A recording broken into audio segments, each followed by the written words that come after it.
नमस्कार, मैं Jitendra Murari, founder of vastucity.com। जैसा कि आप सब जानते हैं, अनम्यूट विथ जितेंद्र मुरारी में हम ऐसे लोगों को ढूंढते हैं, ऐसे लोगों को बुलाते हैं जो कुछ नया करते हैं, जिनमें एक जज्बा है कुछ करने का और वो अपने क्षेत्र में कुछ ना कुछ हासिल किए हैं।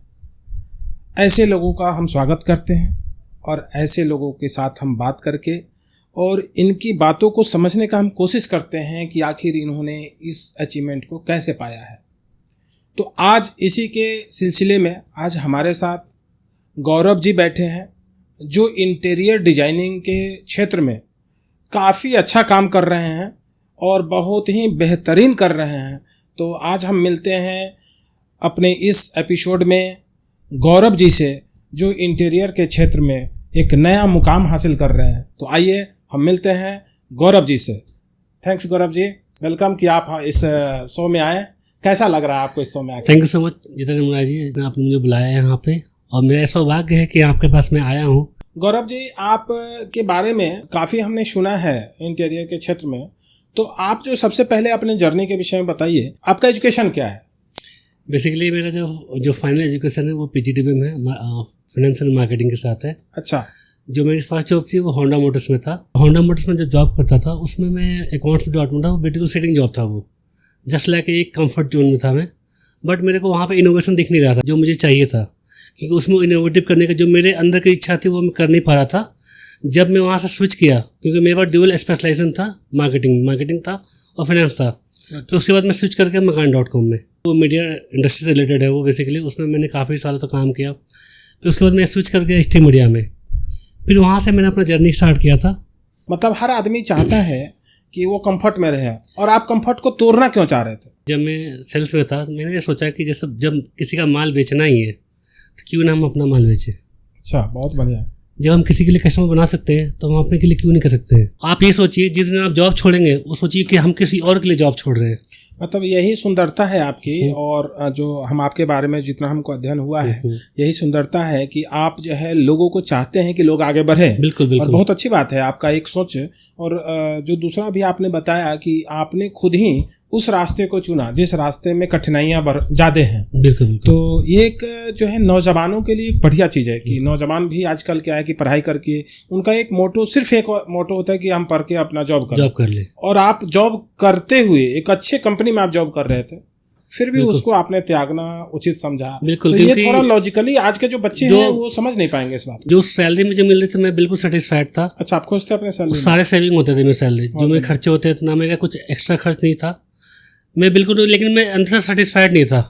ठीक है, कि मैं कुछ इनोवेटिव कर नहीं पा रहा था, क्योंकि मेरे को एक चैलेंज के थ्रू चलना पड़ता था। सुबह जाओ शाम को जाओ, कुछ मेरे लिए इनोवेशन हो नहीं पा रहा था। फिर मैंने ये सोचा चीज़ें कि क्यों ना हम अपना ही बिजनेस स्टार्ट किया जाए। तो मैंने करियर स्टार्ट किया इंटीरियर के साथ। नहीं तो इंटीरियर ही क्यों? इंटीरियर में बेसिकली इनोवेशन था। अच्छा। कुछ नया, हर दिन नया है और हर दिन चैलेंज है। मतलब आप चैलेंज एक्सेप्ट करना आपको पसंद है। वाह। तो आजकल का जो नौजवान लड़का लोग जो है वो तो चैलेंज से भागता है, वो तो डरता है। आदमी सोचता है कि भाई इतना बड़ा चैलेंजिंग काम क्यों करे, चलो यार पढ़ ली, अब जॉब करेंगे, फलाना ढेकराना। मेरे को तो अभी इधर ही पता चला कि जेन जी एक जनरेशन है। अच्छा।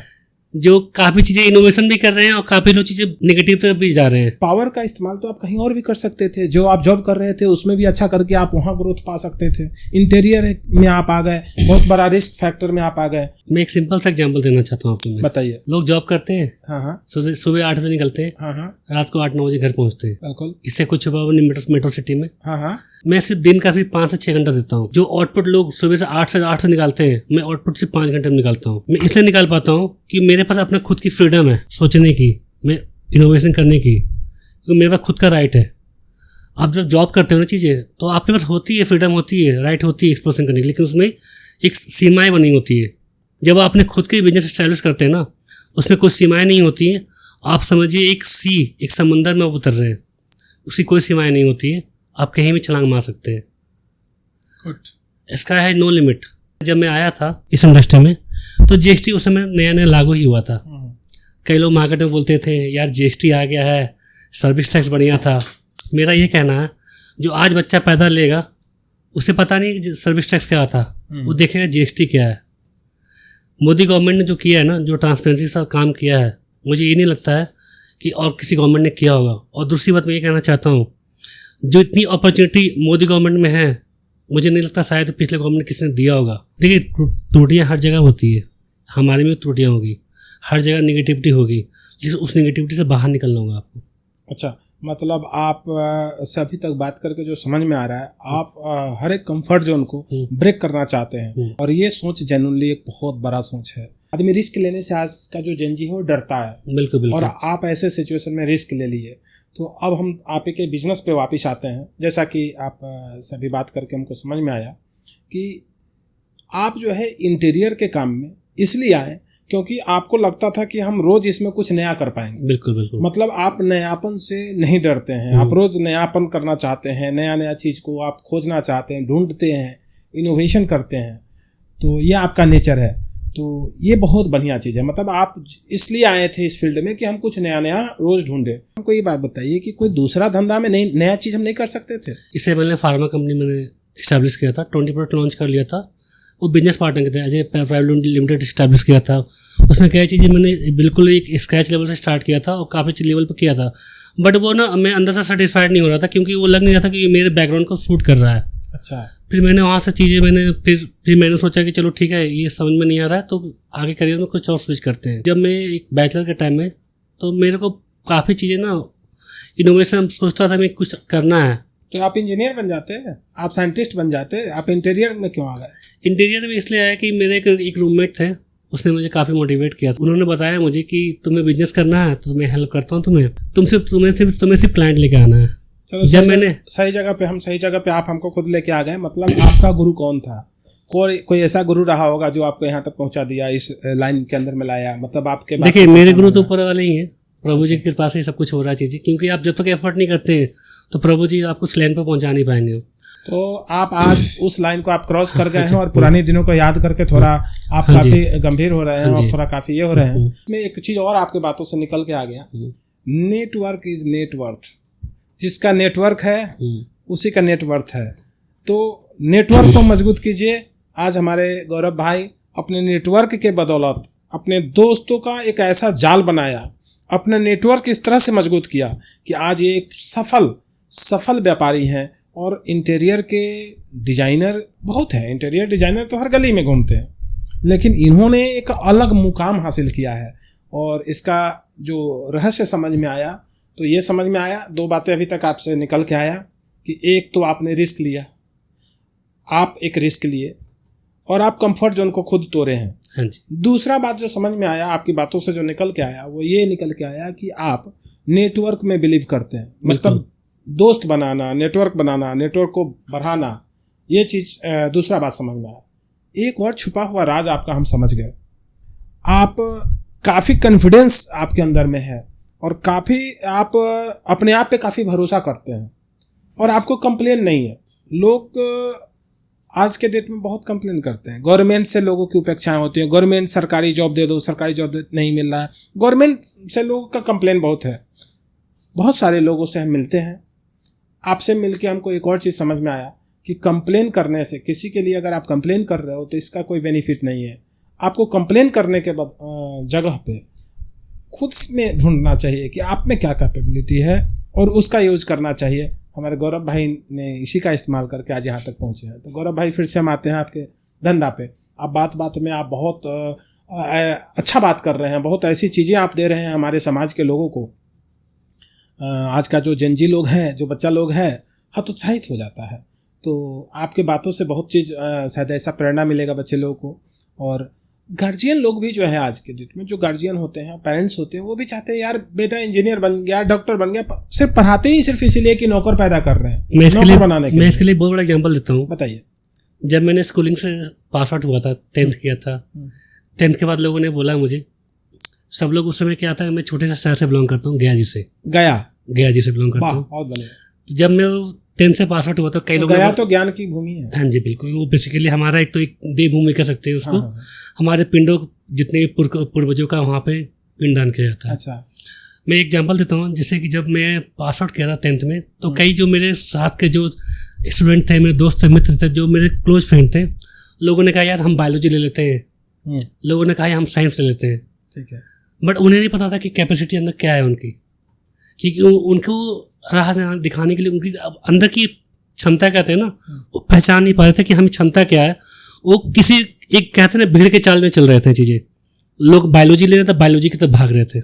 लोग साइंस ले। मैंने ये कहा कि मेरी कैपेसिटी है मैं साइंस नहीं ले पाऊंगा, मेरी कैपेसिटी है मैं बायोलॉजी नहीं ले पाऊंगा, मेरी कैपेसिटी सिर्फ कॉमर्स ले सकता हूँ मैं। मतलब आप पढ़ाई भी अपनी मर्जी से? हाँ जी। मतलब भेड़ चाल से अलग चलना बड़ा चैलेंज है भाई। ये भेड़ चाल से अलग चलने वाला कौन होता है? कौन है जो भेड़ चाल से भी अलग चलना पसंद करता है? आप जैसे लोग। हाँ जी, जैसे आपने एक सवाल पूछा कि जो पेरेंट्स लोग बोलते हैं तुम इंजीनियर बन जाओ। हाँ। नहीं, पेरेंट्स को कभी नहीं बोलना चाहिए तुम इंजीनियर बनो, डॉक्टर बनो। आप अपने बच्चे की कैपेसिटी जानिए कि बच्चे की कैपेसिटी क्या है, वो क्या कर सकता है। आप उस फील्ड में देखिए चीज़ें। बच्चा बिजनेस माइंड है, बच्चा चीज़ों को इनोवेशन कर सकता है चीज़ें, तो उस लाइन में आप दीजिए, ना कि आप अपनी एक्सपेक्टेशन को आप आगे बढ़ाइए। अब बच्चे को देखिए उसका भविष्य क्या कर सकता है वो, अब बच्चे से पूछिए। मतलब बच्चा से बगैर पूछे हुए काम करना हाँ जी, नहीं है। हाँ जी, बच्चे को जबरदस्ती धकेलना बिल्कुल नहीं, बिल्कुल बहुत जो आज के जो पेरेंट्स होते हैं मेरा बच्चा इंजीनियर पढ़े, जॉब करता रहे चीज़ें, ये बहुत ही गलत सोचना है। जब तक हम आगे एंटरप्रेन्योर नहीं बनेंगे तब तक हमारा देश नहीं बढ़ेगा। जब तक आप चेंज नहीं होंगे आप दूसरों को चेंज नहीं कर सकते हैं। तो आप में देशभक्ति हमको बहुत ज्यादा, हर बात में आप देशभक्ति की तरफ आ जाते हैं। मोदी गवर्नमेंट के ऊपर अभी आप आ गए। नहीं, मोदी गवर्नमेंट बहुत सारी चीजों में आ गए। तो जब देशभक्ति इतना भरा हुआ था तो आप फौज में क्यों नहीं गए? देखिए, देशभक्ति की बात नहीं है, बेसिकली ये हमारी इकोनॉमी की बात है। हमारी मोदी गवर्नमेंट जो है पूरी जोर तोड़ से 24 आवर्स काम कर रही है गवर्नमेंट। तो मैं ये कहना चाहता हूँ जब हम नहीं सोचेंगे, एक अकेला व्यक्ति क्या कर सकता है वो, जब तक हमारी सोच नहीं बदले। यदि हम नहीं सोचेंगे कि हम जॉब करेंगे, हम दूसरे को एम्प्लॉयमेंट, यदि आज के बदौलत में मैं यदि बिजनेस कर रहा हूँ, देखिए बेसिकली जो हमारा बिजनेस है ना, ये बिजनेस में सिर्फ अकेला नहीं कर रहा हूँ, मेरे साथ कई लोग जुड़े हुए हैं, सैकड़ों फैमिली लोग जुड़े हुए हैं, जो लोग काम कर रहे हैं मेरे साथ, जो एसोसिएट हैं, उनको हम रोजगार दे रहे हैं। जो लोग कितने फैमिली आपके साथ लगभग काम कर रहे हैं? हमारे साथ लगभग 100 सैकड़ों आप ले सकते हैं चीजें, 100 से ऊपर है। हाँ जी, मतलब सैकड़ों फैमिली। हाँ जी, बिल्कुल। तो सैकड़ों फैमिली का मतलब हो गया कि अगर मान लीजिए कि तो चूंकि आपके काम में तो काउंट करना मुश्किल है, फिर देखिए ऑनलाइन में देखा जाए तो तीन चार सबके होते हैं चीजें घर में, किसी के माँ बाप भी होते हैं। नहीं, फैमिली की बात कर रहा हूं। मतलब लगभग आप ले सकते हैं लगभग 225-226 लोग होंगे फैमिली है। हाँ जी। तो 225 फैमिली के हिसाब से अगर हम देखें तो एक फैमिली का 4 मेंबर हो गया। हाँ यानी लगभग 1000 आदमी जो बिल्कुल, है आपके कारण आज अपना भरण पोषण कर रहा है। हाँ जी, बिल्कुल। मेरे साथ जो एम्प्लॉय और कितने बढ़ेंगे, जब वो आएंगे तो मेरा ऑटोमेटिक बिजनेस बढ़ेगा। यदि कोई सोचता है कि मैं एम्प्लॉय क्यों रख रहा हूँ, मेरे 4 एम्प्लॉय में मेरा काम चल जाएगा, मेरा बिजनेस उतनी ग्रोथ हो जाएगी, लेकिन सोचना गलत है। आप जितनी एम्प्लॉयमेंट बढ़ाएंगे उतनी बिजनेस आपका बढ़ेंगे। ठीक है। मतलब आपके बातों से यह समझ में आया कि आप जो है भलाई करने में भी विश्वास कर रहे हैं, सहयोग करने में भी विश्वास कर रहे हैं। मतलब आप जो लेबर वगैरह से चूंकि आपकी फील्ड में लेबर वगैरह ज्यादा, लेबर है, टेक्नीशियन है, बहुत सारे मिस्त्री जो हमारे कारपेंटर हैं, बहुत सारे लोग जुड़े हुए हैं चीजें हमारे से। अच्छा, तो ये बताइए कि जो घर में पैसा तो किसी और का लगता है, आप तो एक माध्यम है। हाँ जी। लेकिन जो काम जो करने वाला जो लेबर है, जो लेबर काम करता है, उसके विषय में कुछ बात करेंगे, बताएंगे उन लोगों का क्या भावना होता है? क्योंकि देखो, जो दूसरे का घर सजाता है वो खुद का जो है अपने झोपड़ी में रहता है। देखिए, आप किसी साथ एम्प्लॉय साथ काम कर सकते हैं, जब तक आप मोटिवेट ना हो, मोरल आपका हाई ना हो, तो आप किसी मोरल हाई कैसे कर सकते हैं आप? जब तक आपका मोरल हाई नहीं होगा तो आपके लाख एम्प्लॉय भी आपके नीचे होंगे, उनका भी मोरल हाई नहीं होगा। अच्छा, तो मतलब आप ये कहना चाहते हैं कि जो लोग आपके साथ काम करते हैं उनके लिए भी आप कुछ सोचते हैं क्या? मैं ये कह सकता हूँ, जब हमारा कोविड का समय था, कोविड के टाइम में हमने किसी एम्प्लॉय को निकाला नहीं, सैलरी बैठा कर मैंने दिया चीज़ें, सबको बैठा कर दिया चीज़ें, लोग वहाँ पे तभी उसी समय से लोग हमारे एम्प्लॉय, अभी भी कोई ऐसा नहीं है कि मैंने चर्निंग किया है, कोई फायरिंग किया है चीज़ें, हमारे नए एम्प्लॉय चीज़ें जुड़ रहे हैं चीज़ें, जो हमारे पुराने बंदे थे अभी भी हमारे साथ एसोसिएट है। हमने कोविड के टाइम में सबको सैलरी दी चीज़ें, सब कुछ। सफल व्यापारी की एक सबसे बड़ी पहचान है कि वह अपने एम्प्लॉय को, अपने जो जूनियर्स होते हैं उसको हीन दृष्टि से नहीं देखते हैं, उसको भी सम्मान देते हैं। और जब आप अपने से छोटे का सम्मान करेंगे, जब आप अपने एम्प्लॉय का सम्मान करेंगे, जब उनका रिस्पेक्ट, आप उनको रिस्पेक्ट देंगे, तो वह भी आपके लिए दिल से काम करेंगे, आपके साथ जी जान से काम करेंगे, तब वो आपके लिए काम करेंगे, अपने लिए नहीं।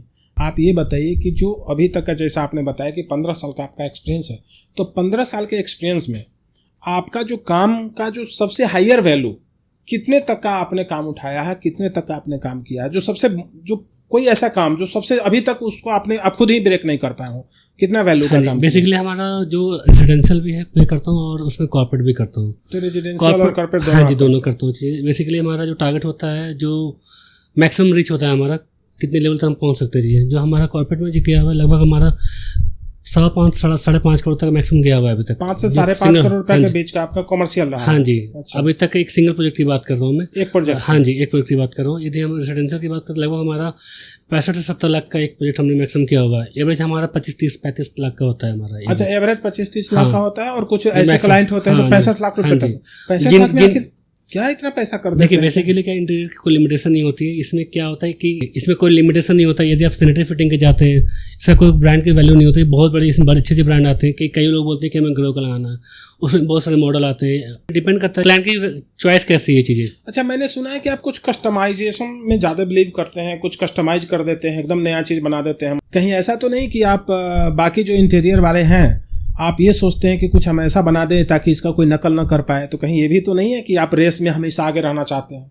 अभी एक रिसेंटली हमारा एक जेनिथ एक्सप्रेस में काम चल रहा है, तो उसमें हमारा 1 मंथ की प्रोजेक्ट है। उसमें चीज़ें ऑलमोस्ट हम लोग कंप्लीशन पे ही है। 1-2 दिन में हमारा हैंडओवर होने वाला है। सारी बातों को छोड़ते हुए आगे हम आपसे एक क्वेश्चन करते हैं, आपकी कंपनी का नाम क्या है?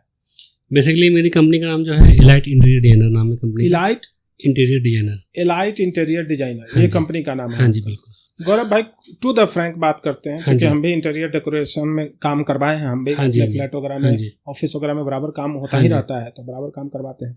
आपके फील्ड में ना फ्रॉड बहुत है। बिल्कुल, मैं मानता हूँ चीज़ इस बात को लेके। इसमें ऐसा है ना, कई लोग क्या करते हैं कि कमिटमेंट करते हैं मार्केट में। तो मैंने इंटीरियर में देखा है चीज़ें, लोग कम रेट में उठा लेते हैं, अब कारपेंटर से करा लिया, फिर इंटीरियर वाले से काम करा लिया। जब उनको एक्सपेक्टेशन मैच नहीं कर पाते ना, तो वो उस समय क्या करते हैं, जो भी इंटीरियर वाले हैं वो हैंड्सअप कर देते हैं। हाँ, ठीक है। और ऐसे सिचुएशन में ना पूरा प्रोजेक्ट फंसा जाता है। हाँ।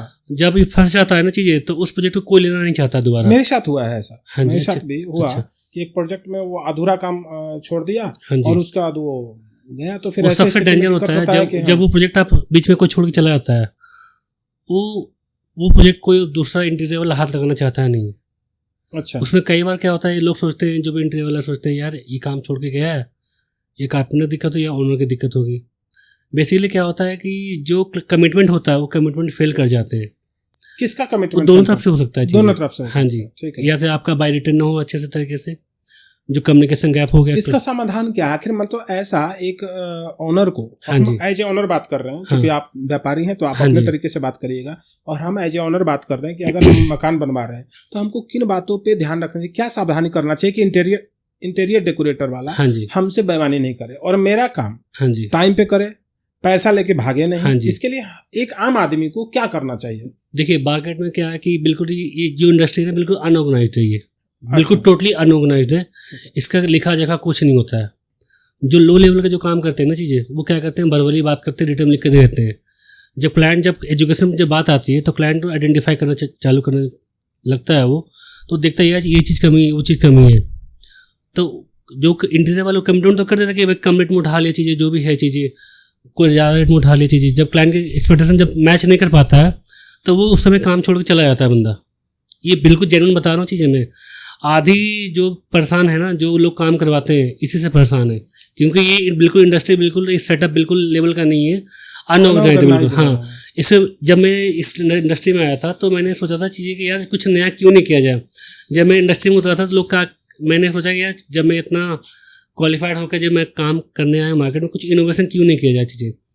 मेरा टारगेट था कि free of cost 3D 2D बना कर देना, अप्रूवल लेना क्लाइंट को, बाय रिटर्न में जो कमिटमेंट किया है बाय रिटर्न में उनको दिखाना चीज़ें, साइन करवाना चीज़ें। मतलब आप हर एक चीज़ का रिटर्न बिल्कुल।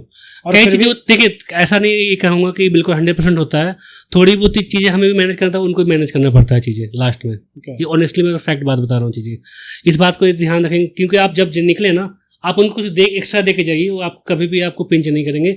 आपको 2 कस्टमर आज नहीं, 2 साल के बाद, 3 साल के बाद नहीं, वो पैसा आपको रिकवरी देके जाएंगे चीजें। मतलब आप ये कह रहे हैं कि कहीं ना कहीं लास्ट मोमेंट पे आके कंप्रोमाइज करना पड़ता है, क्योंकि ये बात मैंने देखा है कि जो इंटीरियर का जो काम करवाते हैं उनका एक सपना होता है, हर हाँ व्यक्ति जी। का एक सपना है उसका घर, हाँ जी। और वो घर कोई जब बनवाता है तो उसके जब सपनों को जब कोई ब्रेक करता है ना तो बड़ा दुख होता है अंदर से और एक बदुआ निकलता है। हाँ जी तो बिल्कुल। आपका ये बात हमको अच्छा लगा कि अंतिम टाइम में देखो कंप्रोमाइज तो हाँ जी। कहीं ना कहीं होता ही है हाँ जी, दोनों हाँ साइड जी, से। बिल्कुल बिल्कुल। और जब घर बनवाने वाले जब लोग होते हैं, हम जैसे लोग हाँ जी। साधारण लोग जब घर बनवाते हैं हाँ तो जी। उनकी इच्छाएं होती हैं कि भाई हम ये भी करा लो वो भी करा हाँ लो, जी, तो बिल्कुल, ये बिल्कुल। थोड़ा एक्सेप्टेशन देखिए बेसिकली जब हम डीलिंग करते हैं ना, सपोज मैं आपके साथ कोई डीलिंग कर रहा हूँ एज ए घर का 2 BHK 3 BHK 4 BHK एग्जाम्पल दे रहा हूँ मैं आपको, उस समय सेटिंग हमारी आपके साथ रहेगी। ठीक है, लोग वहां तक बैठ क्लोज करके चले जाते हैं, आमतौर पर 90% लोग यही करते हैं। बट मेरा टारगेट होता है जितने फैमिली मेंबर है हम उनके साथ सारे लोग साथ बैठ के मीटिंग करते हैं। अच्छा, पूरे फैमिली मेंबर्स हाँ के जी। साथ मीटिंग करते हैं ताकि क्योंकि वो एक ड्रीम होम बन रहा है उनका। गुड। आप यदि बैठे आपके घर में लगे 2 बच्चे 3 बच्चे हैं, तीनों बच्चे का अलग अलग कमरा रहेगा। कई लोग इसमें क्या करते हैं ना, डिसीजन मेकर एक बन जाता है, या माँ बनते हैं या बाप बनते हैं। ठीक है, मेरा टारगेट ये होता है कि यदि घर में बेटी है तो बेटी के चॉइस लेना चाहिए, उसे पूछना चाहिए कि बेटा आपको कैसा पसंद है, क्या कैसा चीज़ पसंद है, आप मुझे अपना पसंद बताओ। हाँ, जो चीज़ आपकी चॉइस है आप मुझे शेयर कीजिए, फिर मैं आपको इनोवेशन करके दूंगा, ये चीज़ आप लीजिए। बहुत अच्छा लगा आपका यह बात सुन करके कि आप जो है पूरा एक मतलब एक ग्रुप हाँ मीटिंग जी। करते हैं, फैमिली मीटिंग करते हाँ जी हैं। बिल्कुल उसमें बिल्कुल, आप ये सबके बहुत मन ही के बात को समझते हाँ जी हैं। हाँ, सबके मन के बात को समझते हैं, फिर आप निर्णय लेते हैं कि अब क्या होना चाहिए। मतलब ये बहुत अच्छा बात लगा, और ये ज्यादातर अक्सर जो इंटीरियर वाले हैं यही गलती आके करते हैं और यहीं पे फंस जाते हैं। वो सिर्फ एक आदमी के मन को समझते हैं और बाकी लोगों के मन का होता नहीं है, तो घर में ये विवाद हो जाता है। कभी आकर के वाइफ बोल जाती होंगी कुछ कि भाई ये करो, मैडम घर की जो महिलाएं हैं वो थोड़ा ज्यादा चीजों को इन चीजों पे काफी उनका नजर होता है, वो आके बोलती होंगी ये करो, फिर बच्चा आके बोले ये करो। ऐसे ही कन्फ्लिक्ट, मतलब ओवरऑल मुझे जो समझ में आया कन्फ्लिक्शन का जो जड़ है वो यह है कि अगर मीटिंग को पहले ही कर लिया जाए, सबके मन के बात को पहले ही समझ जाया जाए, तो हमको नहीं लगता है कि कोई ज्यादा कन्फ्लिक्ट होगा। जो अभी आपने शायद आप इस पे काम जो कर रहे हैं, जैसा आप बता रहे हो, अभी तक जो हम आपसे बात किए उसमें एक चीज का जो कंटिन्यूअसली जो आप बात कर रहे हैं, नेटवर्क पे आपका फोकस ज्यादा है। तो अभी तक भी हमको ये दिखा कि आप नेटवर्क पे आप काफी फोकस कर रहे हैं। मतलब ये है कि आप जिस जगह पे काम लेते हो आप वहां एंड नहीं कर रहे हो, उस कस्टमर को आप चेन बना रहे हो, कस्टमर चेन बना रहे हो। तो ये बहुत बड़ी बात है, कस्टमर चेन बनाना बहुत बड़ी बात है, और बहुत कम लोग ऐसा करते हैं। लोग थोड़ा सा पैसे के लिए पूरे करियर को खत्म करते हैं, पूरे करियर को दांव पे लगाते हैं। आप किसी के सपनों का घर अगर बना रहे हैं तो आपका फर्ज है उसको खुश करना। सपनों का घर जीवन में बार बार नहीं बनता है, एक बार बनता है, और किसी के सपनों के घर के साथ खेलना बिल्कुल उचित नहीं है। आज मैं आपसे खुल के बात किया हूँ, मुझे बहुत अच्छा लगा कि आप जो है खुल के बात कर रहे हैं। दूसरा चीज, मैं अभी बार बार आपके चीज़ों पे नज़र मेरा जा रहा है। हालांकि मैं खुद एक न्यूमरोलॉजिस्ट हूँ और मैं आपके नंबर्स को भी चेक भी करूंगा, और आगे अभी मैं आपके साथ दोबारा सिटिंग होगा तो मैं उस पर भी बात करूंगा, चेक भी करूंगा। और धनयोग ब्रासलेट आप पहने हुए हैं, लेकिन मुझे पूरा याद है कि ये मैंने नहीं बताया कि पहनने के लिए, तो आप इसको कहाँ से देखो? बेसिकली मेरे को लास्ट यहाँ पर 2 साल हो गए पहने हुए मुझे ये 2 साल से पहने हुए? हाँ जी, 2 साल से हो गए मुझे पहने हुए, और मेरे फ्रेंड्स ने रिकमेंड किया था। उसमें वास्तु सिटी को जानता भी नहीं था, मुझे बोला कि ये एक मैं तुम्हें ब्रेसलेट बताऊंगा चीज़ें, उससे जाकर परचेज करना, उसमें काफ़ी चीज़ें चेंजेस आएंगे तुम्हें लाइफ में। बहुत अच्छा लगा। मतलब ये वास्तु सिटी से आप खरीदे हैं? हाँ जी बिल्कुल, वेरी गुड, बहुत अच्छा लगा। मतलब आप वास्तु सिटी से हमसे जुड़े हुए पहले से? हाँ जी। बेसिकली मैं तो आपको उसमें जानता नहीं था, मैं आपको तो किसी ने रिकमेंड किया था ये चीज़ें, बट मैं इसमें पहना तो मुझे काफ़ी चीज़ें चेंजेस आए इसमें, लाइफ में कैरियर में ग्रोथ मिला चीज़ें इसमें चीज़ें, और इनफैक्ट मेरा जो घर में जो चीज़ें होती है ना, एक हैप्पीनेस वो आया मेरे में, चीज़ें घर में अंदर चीज़ें बहुत सारी चीज़ें चेंजेस आते हैं। यदि सही तरीके से यूटिलाइजेशन करते हैं तो आपको चीज़ में चेंजेस आएंगे ही आएंगे। मतलब ये इसका इफेक्ट आपको लाइफ में दिखा? हाँ जी बिल्कुल। बहुत अच्छा। तो ये मेरे लिए भी एक बेस्ट अपॉर्चुनिटी है, मेरा भी एक नेटवर्क बन गया। जैसा गौरव भाई नेटवर्क पे बहुत भरोसा करते हैं, तो आज मेरे भी नेटवर्क में गौरव भाई बढ़ गए, और अच्छी बात है। देखो मैं आपको बताऊं, ये जो वेस्ट अपॉर्चुनिटी है ना, ये हमको भी बहुत अच्छा लगता है। जब कोई जैसे अभी आप जाने, और 2 साल पहले ही आप हमारे प्रोडक्ट को यूज भी कर रहे हैं वास्तु सिटी। और इनफैक्ट मैं आपको बताऊं चीज़ें, एक मैं क्लाइंट के पास में लगभग 7-8 महीने पहले क्लोज किया था, तो उन्होंने कुछ मुझे बताया था कि मैं वास्तु सिटी.com पे गया था, चीज़ें उसमें कुछ नंबर भी चेंज किया था मैंने, नंबर चेंज करना मुझे काफी मोबाइल नंबर मेरा जो MN6 है ना, वो काफी प्रचलित है। MN6 जिससे हम मोबाइल नंबर को जांचते हैं, तो ये मेरा काफी प्रचलित है, तो ये लोग जानते हैं इसके विषय में। तो क्या बताया था उन्होंने? उन्होंने बताया था चीज़ें कि जब नंबर मैंने चेंज किया, कुछ कई बार उन्होंने बताया कि एनर्जी से रिलेटेड कुछ बता रहे थे चीज़ें कि अच्छा। एनर्जी इसमें काफ़ी चीज़ें इम्पैक्ट पड़ता है। तो मैंने देखा चीज़ें उनको उन्होंने बताया था मुझे, मैं उसको ध्यान दिया नहीं था क्योंकि मैंने चीज़ें उसमें थोड़ा काफ़ी मैं बिजी था अपने थोड़ा सा प्रोजेक्ट को लेकर चीज़ें। तो मैं बाद में चीज़ें देखा, चीज़ें मैंने आपको जाकर स्टडी किया, फिर देखा चीज़ें ये तो काफ़ी चीज़ें चेंजेस वाली बात है। बहुत अच्छा। तो आज हम को बहुत अच्छा लगा कि ये 2 साल से हमारे प्रोडक्ट का यूज़ कर रहे हैं। भले ही आज मुलाकात हुई है, आज हमारा ऐसा संयोग बना कि आज हम बात कर रहे हैं इनसे, लेकिन आज 2 साल से हमारे कंपनी का वास्तुसिटी.com का ये कस्टमर है। तो ये भी हमारे लिए भी एक बेस्ट अपॉर्चुनिटी है और हमको भी अच्छा लगा। और जनरली आज मैं ये फील कर रहा हूँ आपसे बात करके, जब आपको मैंने ये देखा तो मेरे मन में हुआ कि मुझे लगता है कि आप ऐसा कुछ नहीं है कि आप कहीं और से भी लिए होंगे, बट जब आपने बताया कि वास्तु सिटी का ही ये प्रोडक्ट है, तो मेरे फ्रेंड ने परचेज करके दिया था मुझे। अच्छा, आपका फ्रेंड आपको परचेज करके दिया, तो बोला कि हाँ। तो आपको कैसे पता चला कि वास्तु सिटी से? उसने मुझे बताया कि मैंने पूछा कहाँ से लिया तुमने? अच्छा, ठीक है, तो उसने बताया कि मैंने यहाँ से लेकर तुम्हें दिया। मतलब आप बिलीव करते हैं? काफी क्लोज फ्रेंड ने दिया मुझे। अच्छा, तो आप क्या बिलीव करते हैं? हाँ जी, बिल्कुल चेंजेस आए मेरी लाइफ में। अच्छा, आया है बिलीव। तो आप बिलीव करते हैं वास्तु पे बेसिकली? हाँ, देखिए चीजें क्या है, जो चीज अनबैलेंस है उसको बैलेंस करने में क्या दिक्कत है। वेरी गुड, बहुत बढ़िया, बहुत अच्छा। तो वास्तु जो है और न्यूमरोलॉजी, ये कोई जादू नहीं है, ये कोई मिरेकल नहीं है, ये एक साइंस है और इस साइंस पे बिलीव करना चाहिए और इस पे भरोसा करना चाहिए। ये क्रिस्टल का जो ऑरा होता है, जो आपके बॉडी का जो ऑरा होता है, वो ये क्रिस्टल का काम है उस ऑरा को क्लीन करना, पॉजिटिव एनर्जी को आपके बॉडी में पहुंचाना और नेगेटिव एनर्जी को आपसे दूर रखना। ये इसका काम है और ये कोई जादू मंत्र नहीं है, कोई मिरेकल नहीं है। ये क्रिस्टल सिर्फ आपके बॉडी की जो एनर्जी को बैलेंस करता है, कौन सी एनर्जी आपको चाहिए, ग्रीन एनर्जी, ब्लैक एनर्जी, कौन सा एनर्जी आपको चाहिए, रेड एनर्जी, येलो एनर्जी, जो एनर्जी चाहिए वो बॉडी को देता है और जो एनर्जी नहीं चाहिए उसको आपके बॉडी से दूर रखता है। तो क्रिस्टल एक बहुत ही इंपॉर्टेंट चीज़ होता है, बहुत ही इम्पैक्टफुल चीज़ होता है, लेकिन ध्यान रहे। गौरव भाई आगे भी ध्यान बता रहा हूँ एक, चलो आप चूँकि आप इस पर बिलीव करते हैं, कोई भी क्रिस्टल बिना समझे बिना बूझे कभी मत पहनिएगा, क्योंकि इसका जब इम्पैक्ट पॉजिटिव आता है तो इसका जो इम्पैक्ट आपको नेगेटिव भी आता है। चूँकि क्रिस्टल है, क्रिस्टल क्या करता है, सूर्य की किरणों को आपके बॉडी तक फिल्टर करके पहुंचाता है। तो क्रिस्टल का जो योगदान है बहुत है। क्रिस्टल को इजीली नहीं लेना चाहिए, कोई भी पत्थर, कोई भी क्रिस्टल आप जब पहनिए तो एक बार जो है आप सलाह ले लीजिए, बिना मतलब किसी से भी सलाह, आप जिससे भी अच्छे लोगों से सलाह लीजिए, जो एक्सपीरियंस होल्डर लोग हैं उनसे सलाह लीजिए और सलाह लेके ही पहनना चाहिए। तो लेकिन चलो मैं तो अब आपका देखूंगा तो बताऊंगा कि आप जो पहने हैं वो सही है या नहीं है, बट मुझे जहाँ तक समझ में आ रहा है कि आपका जो बोलने का तरीका, आपके जो बात करने के तरीके से जो मुझे समझ में आ रहा है, आपका ड्राइवर 8 होना चाहिए। और मेरे ख्याल में जहाँ तक आप बताएं, अगर आपका जन्म डेट क्या है? 8/11/1987 है मेरा। तो 8 नंबर वाले को, ये मेरा गेसिंग है और जनरली बता रहा हूँ, सच्चाई बता रहा हूँ। ये मत सोचना कि मैं इनसे बात कर रहा हूँ तो पहले मुझे पता था, सच्चाई बता रहा हूँ कि मुझे जब ये बात कर रहे थे ना, तो मुझे बात करने के तरीके से समझ में आ गया कि इनका ड्राइवर तो निश्चित तौर पे 8 है। और 8 कौन होता है? 8 के दोस्त कम होते हैं। 8 नंबर वाले जो होते हैं, 8 नंबर वाले जो लोग होते हैं, बहुत फ्रैंकली होता है, बहुत सच्चाई, एकदम सच बोलेंगे, उनके मुंह से झूठ कम निकलता है, फ्रॉड नहीं हो सकता है। फ्रॉड को देख कर डरते हैं ऐसे लोग बहुत ही सिद्धांतवादी होते हैं, नेट टू नेट बात करते हैं। जैसे कि अभी आपसे बात करके हमको जब ये बात करने का जब इनका तरीका जो मैंने देखा तो मुझे लगा कि निश्चित तौर पे ये 8 नंबर कहीं ना कहीं इनके ग्रिड में 8 मजबूत होगा।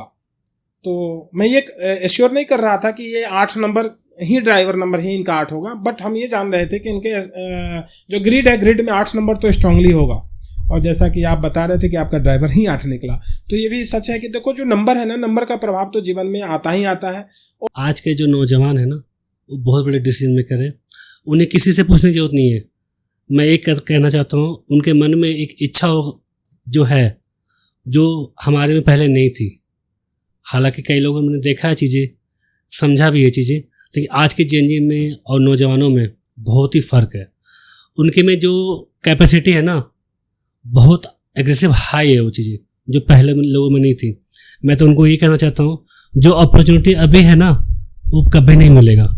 यदि हमें इससे ऊपर निकलना है तो अपने मुकामों को हासिल करने के लिए, मैं ये नहीं कहता हूँ आप पढ़िए नहीं, लिखिए नहीं, कुछ मत कीजिए। पढ़ने के बाद आपको लगता है कि मुझे सीखना है, आप जॉब भी कीजिए, लेकिन जॉब से आपको आगे निकलना पड़ेगा। आपको ये टारगेट करना है, यदि हम हैं तो हमारे पीछे 100 हैं, 100 हैं तो 1000 हैं। आपको ये टारगेट लेके चलना है कि हम लोगों से लोग जोड़ें और अपने करियर को बढ़ाएं, ताकि हम लोगों को एम्प्लॉयमेंट दे पाएं और अपने वर्ल्ड लेवल पे हम अपनी चीज़ों को बढ़ाएं। तो आप ये कह रहे हैं कि नौकर नहीं मालिक बनो। बिल्कुल बिल्कुल। बहुत सुंदर। आज का हमारा यह भी एपिसोड बहुत सुंदर रहा, और जो अंतिम बात इन्होंने बोला, नौकर नहीं मालिक बनो, ये तो मेरे दिल को भा गया। बहुत सुंदर बात बोला इन्होंने। भाई, नौकर मत बनो, मालिक बनो।